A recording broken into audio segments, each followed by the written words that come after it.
Israeli রক্তচক্ষু উপেক্ষা করে আল আকসায় রমজানের প্রথম জুমা আদায় করল প্রায় লাখো ফিলিস্তিনি। বর্বর ও দখলদার ইসরায়েলের কঠোর বিধিনিষেধের মধ্যেও পূর্ব জেরুজালেমের আল আকসা মসজিদে জুমা আদায় করেন প্রায় 90,000 ফিলিস্তিনি। শুক্রবার তুর্কি বার্তা সংস্থা আনাদোলুকে এ তথ্য জানান জেরুজালেমে ইসলামিক ওয়াকফের মহাপরিচালক শেখ আজম আল খতিব। তিনি বলেন, প্রায় 90,000 মুসল্লি আল আকসায় জুমার নামাজ আদায় করেছেন।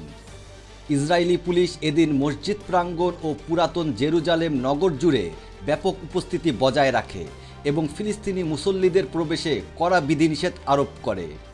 এর আগে বৃহস্পতিবার ইসরায়েলি পুলিশ ঘোষণা করে যে পূর্ব জেরুজালেম জুড়ে 3,000 ইসরায়েলি অফিসার মোতায়েন থাকবে।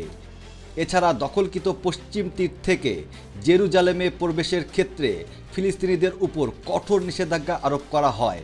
প্রত্যক্ষদর্শীরা জানান, ইসরায়েলি সেনারা হাজারো ফিলিস্তিনিকে সামরিক চেকপয়েন্ট অতিক্রম করে আল আকসায় যেতে বাধা দেয়।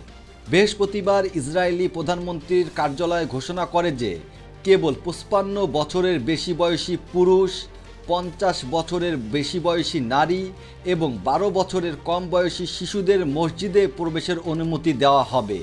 তবে এসব বিধিনিষেধ সত্ত্বেও জেরুজালেমের স্থানীয় ফিলিস্তিনিরা ও ইসরায়েলি ভূখণ্ডে বসবাসকারী আরব শহরগুলোর বাসিন্দারা মসজিদুল আকসায় উপস্থিত হন।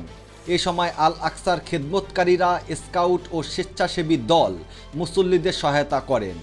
নামাজ শেষে মুসল্লিরা গাজা ও দখলকৃত পশ্চিম তীরে ইসরায়েলি বাহিনীর হাতে নিহত ফিলিস্তিনিদের জন্য গায়েবানা জানাজা আদায় করেন।